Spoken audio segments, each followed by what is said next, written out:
ವಿಧಾನಸಭಾ ಕ್ಷೇತ್ರ ವ್ಯಾಪ್ತಿಯ ಈ ತಲಪಾಡಿ ಗ್ರಾಮದಲ್ಲಿ ನಮ್ಮ ಮಂಗಳೂರು ವಿಧಾನಸಭಾ ಕ್ಷೇತ್ರದ ಶಾಸಕರು ಸಭಾಧ್ಯಕ್ಷರಾದ ಯು ಟಿ ಖಾದರ್ ಅವರು ವಿವಿಧ ರಸ್ತೆಗಳಿಗೆ ಸುಮಾರು 40 ಲಕ್ಷ ಅನುದಾನವನ್ನು ಈ ಗ್ರಾಮಕ್ಕೆ ಮೀಸಲಿಟ್ಟಿರುತ್ತಾರೆ. ಈ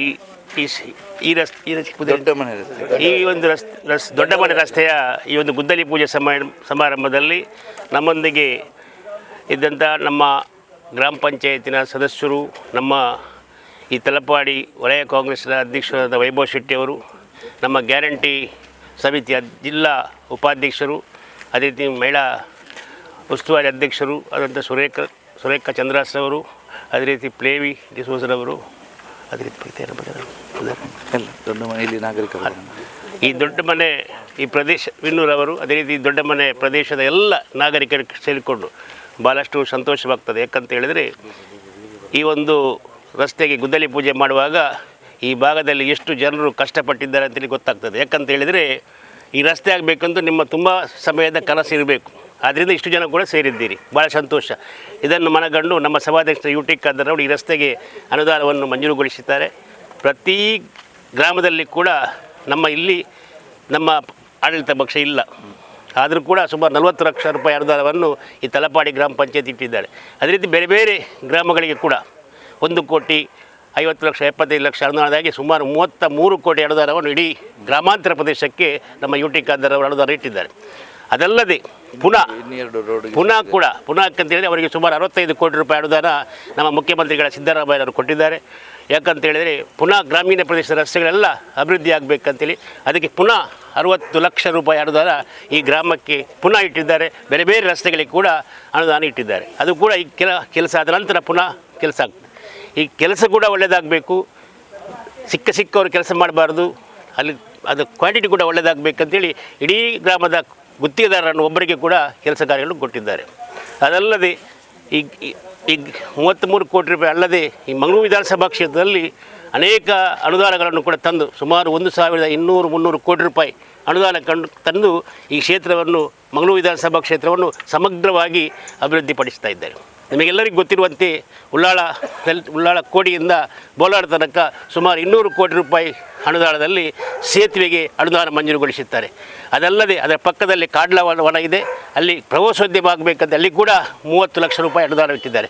ಆ ಪ್ರದೇಶಕ್ಕೆ ಹೋಗುವ ರಸ್ತೆ ಅಬ್ಬಕ್ಕ ಸರ್ಕಲ್ನಿಂದ ಕೋಡಿ ತನಕ ಹೋಗುವ ರಸ್ತೆಗೆ 6 ಕೋಟಿ ರೂಪಾಯಿ ಅನುದಾನ ಕೂಡ ಮಂಜೂರುಗೊಳಿಸ್ತಾರೆ.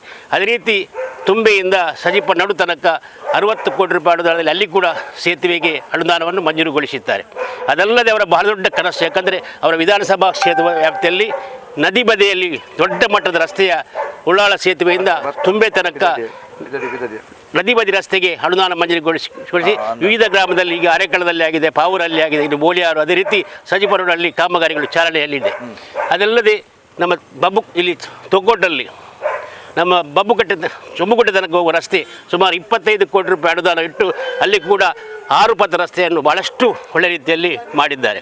ಅದಲ್ಲದೆ ನಮ್ಮ ಕುತ್ತಾರಲ್ಲಿ ಹೊರಗಜ್ಜೆ ಕ್ಷೇತ್ರ ಇದೆ, ಅಲ್ಲಿ ಕೂಡ 3 ಕೋಟಿ ರೂಪಾಯಿ ಅನುದಾನ ಇಟ್ಟು ರಸ್ತೆಯ ಅಗಲೀಕರಣಕ್ಕೆ 3 ಕೋಟಿ ರೂಪಾಯಿ ಅನುದಾನ ಇಟ್ಟಿದ್ದಾರೆ.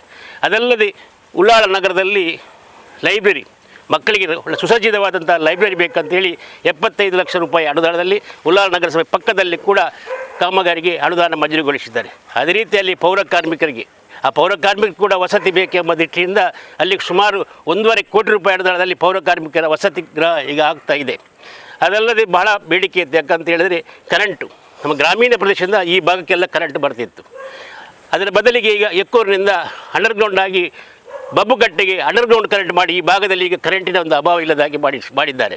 ಅದಲ್ಲದೆ 2 ಸಬ್ಸ್ಟೇಷನ್ ಕೂಡ ಹೆಚ್ಚುವರಿ ಮಾಡಿದ್ದಾರೆ. ಈ ಭಾಗದಲ್ಲಿ ಕರೆಂಟಿನ ತೊಂದರೆಗಳಿತ್ತು. ಕೊಟ್ಟೆಕಾರಲ್ಲಿ ದೊಡ್ಡ ಮಟ್ಟದ 7 ಕೋಟಿ ರೂಪಾಯಿ ಅನುದಾನದಲ್ಲಿ ಕರೆಂಟಿನ ಸಬ್ಸ್ಟೇಷನ್ ಮಾಡಿ ಈ ಭಾಗಕ್ಕೆಲ್ಲ ವಿದ್ಯುತ್ತಿನ ವ್ಯವಸ್ಥೆಯನ್ನು ಮಾಡಿದ್ದಾರೆ. ಅದೇ ರೀತಿ ಚೊಂಬುಗುಡ್ಡೆಯಲ್ಲಿ ಕೂಡ 7 ಕೋಟಿ ರೂಪಾಯಿ ಅನುದಾನ ಅಲ್ಲಿ ಕೂಡ ವಿದ್ಯುತ್ ವ್ಯವಸ್ಥೆಯಲ್ಲಿ ಮಾಡಿದ್ದಾರೆ.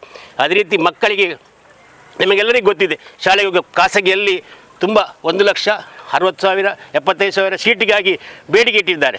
ಅದಕ್ಕೆ ಮಕ್ಕಳಿಗೆ ಸರ್ಕಾರಿಯಲ್ಲಿ ಒಳ್ಳೆಯ ಶಿಕ್ಷಣ ಸಿಗಬೇಕೆಂಬಕೊಂಡು 3 ಪಬ್ಲಿಕ್ ಸ್ಕೂಲನ್ನು ಮಂಜೂರುಗೊಳಿಸಿದ್ದಾರೆ. ನಿಮಗೆಲ್ಲರಿಗೂ ಗೊತ್ತಿದೆ, ದೇರ್ಲಗಟ್ಟೆಯಲ್ಲಿ ಒಂದು, ಮುಡಿಪಲ್ಲಿ ಒಂದು, ಸಜಿಪರೋಡಲ್ಲಿ ಒಂದು 3 ಸ್ಕೂಲನ್ನು ಮಂಜೂರುಗೊಳಿಸಿದ್ದಾರೆ. ಸುಮಾರು 4 ಕೋಟಿ ರೂಪಾಯಿ ವೆಚ್ಚ, ಒಂದೊಂದು ಸ್ಕೂಲಿಗೆ 4 ಕೋಟಿ ರೂಪಾಯಿ ವೆಚ್ಚದಲ್ಲಿ 12 ಕೋಟಿ ರೂಪಾಯಿಯನ್ನು ಮಂಜೂರುಗೊಳಿಸಿದ್ದಾರೆ. ನಿಮಗೆಲ್ಲರಿಗೂ ಇದು ತಿಳಿದಿರುವಂಥ ವಿಷಯ.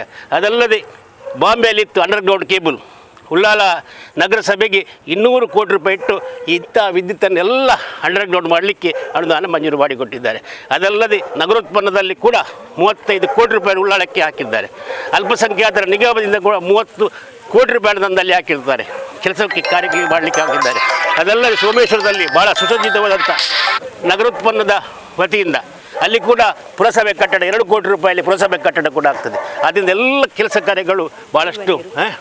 ಅದಲ್ಲದೆ ಬಹಳ ಮಹತ್ವಾಕಾಂಕ್ಷಿ ಯೋಜನೆ. ಯಾಕಂತೇಳಿ ಮಂಗಳೂರು ಮಹಾನಗರ ಪಾಲಿಕೆಯ ಜನರೆಲ್ಲ 24 ಗಂಟೆ ಕುಡಿಯುವ ನೀರಿನ ವ್ಯವಸ್ಥೆ ಇತ್ತು. ನಮ್ಮ ಮಂಗಳೂರು ವಿಧಾನಸಭಾ ಕ್ಷೇತ್ರದ ಜನರು ಕೂಡ 24 ಗಂಟೆ ಕೂಡ ಮೀಟರ್ ಹಾಕಿ ನೀರು ಕುಡಿಬೇಕೆಂಬ ಯೋಜನೆಯಿಂದ ಸುಮಾರು 500 ಕೋಟಿ ರೂಪಾಯಿ ವ್ಯವಸ್ಥೆಯಲ್ಲಿ ಈಗೆಲ್ಲ ಕಡೆ ಕೂಡ ಪ್ರತಿ ಗ್ರಾಮದಲ್ಲಿ ಕೂಡ ಪೈಪ್ಲೈನ್ ಹಾಕಿ 24 ಕೋಟಿ ನೀರಿನ ವ್ಯವಸ್ಥೆಯನ್ನು ಕೂಡ ಮಾಡಿದ್ದಾರೆ. ಈ ರೀತಿ ಎಲ್ಲ ಕೆಲಸ ಕಾರ್ಯಗಳು ಇವತ್ತು ಮಾಡ್ತಾ ಇದ್ದಾರೆ. ಅದಲ್ಲದೆ ಇವತ್ತು ಅಮೆರಿಕದಲ್ಲಿ ದೊಡ್ಡ ಮಟ್ಟದ ಅವರ ಸ್ಪೀಕರ್ ಸಮ್ಮೇಳನ ಕಾನ್ಫರೆನ್ಸ್ಲಿದ್ದಾರೆ. 29ನೇ ತಾರೀಕಿಗೆ ಅವರು ಬರ್ತಾರೆ. ಅದ ನಂತರ ಕೂಡ ಈ ಕೆಲಸ ಕಾರ್ಯಗಳಾದ ನಂತರ ಅನೇಕ ಯೋಜನೆಗಳನ್ನು ಕೂಡ ಅನೇಕ ಅನುದಾನ ಕೂಡ ಅವರು ಮಂಜೂರುಗೊಳಿಸಿದ್ದಾರೆ. ಮುಖ್ಯವಾಗಿ ಇವತ್ತು ನಮಗೆ ತುಂಬ ಒಂದು ಸಂತೋಷದ ವಿಷಯ. ಯಾಕಂತ ಹೇಳಿದರೆ ತಲಪಾಡಿ ದೊಡ್ಡ ಮನೆ ರಸ್ತೆಗೆ ಇವತ್ತು ಶಿಲಾನ್ಯಾಸ ಕಾರ್ಯಕ್ರಮ. ಸುಮಾರು ವರ್ಷಗಳಿಂದ ಈ ರಸ್ತೆ ಒಂದು ಅವ್ಯವಸ್ಥೆ ಆಗಿತ್ತು. ಅದರಿಂದ ಇವತ್ತು ವಿಶೇಷ ಸರ್ಕಾರದ ವಿಶೇಷ ಯೋಜನೆಯಡಿ ಸುಮಾರು ಈ ತಲಪಾಡಿ ಗ್ರಾಮಕ್ಕೆ 40 ಲಕ್ಷ ಒಂದು ಮಂಜೂರು ಮಾಡಿದ್ದಾರೆ ಅಂತ ಹೇಳಲಿಕ್ಕೆ ತುಂಬ ಸಂತೋಷ ಆಗ್ತದೆ. ಆದಷ್ಟು ಬೇಗ ಈ ಕಾಮಗಾರಿಯನ್ನು, ಈ ರಸ್ತೆಯನ್ನು ಆದಷ್ಟು ಬೇಗ ಕೆಲಸ ಕಾರ್ಯಗಳು ಸಾಗಲಿ ಅಂಥೇಳಿ ನಾವೆಲ್ಲರೂ ನಮ್ಮ ತಲಪಾಡಿಯ ಎಲ್ಲ ಈ ಪ್ರದೇಶದ ಪರಿಸರವಾಸಿಗಳು ತುಂಬ ಉತ್ಸುಕದಲ್ಲಿದ್ದೇವೆ. ಬೇಗ ಕೆಲಸ ಕಾರ್ಯ ನಡೆಯಲಿ. ಮತ್ತು ಎಲ್ಲ ಈ ತಲಪಾಡಿಯಲ್ಲಿ ಎಲ್ಲ ತುಂಬ ಕಾಮಗಾರಿಗಳು ಬಾಕಿ ಉಳಿದಿದೆ. ರಸ್ತೆಗಳ ಸಂಪರ್ಕ ಇರ್ಬೋದು, ಬೇರೆ ಬೇರೆ ಒಳಚರಂಡಿಗಳ ವ್ಯವಸ್ಥೆಗಳಿರ್ಬೋದು, ಅದೆಲ್ಲ ಕೆಲಸ ಕಾರ್ಯಗಳು ಮುಂದೆ ನಡಲಿಕ್ಕಿದೆ. ವಿಶೇಷವಾಗಿ ನಮ್ಮ ತಲಪಾಡಿ ಗ್ರಾಮ ಸಮಿತಿಯ ಸದಸ್ಯರಂಥ ವೈಭವ್ ಶೆಟ್ಟಿ ಅವರ ಒಂದು ಮುಂದಾಳತ್ವದಲ್ಲಿ ಅವರು ಕಾಂಗ್ರೆಸ್ ಗ್ರಾಮ ಸಮಿತಿ ಅಧ್ಯಕ್ಷರಾಗಿ ಕೂಡ ಸೇವೆ ಸಲ್ಲಿಸ್ತಾ ಇದ್ದಾರೆ.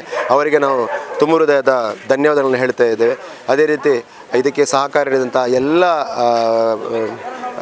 ಪಕ್ಷದ ಪದಾಧಿಕಾರಿಗಳು ಮತ್ತು ಎಲ್ಲ ಗ್ರಾಮ ಸಮಿತಿಯ ಸಾರ್ವಜನಿಕರು ಕೂಡ ನಾವು ವಂದನೆಗಳನ್ನು ಸಲ್ಲಿಸ್ತಿದ್ದೆ. ಅವರಿಗೆ ಧನ್ಯವಾದ ಹೇಳ್ತಾ ಇದ್ದೇನೆ.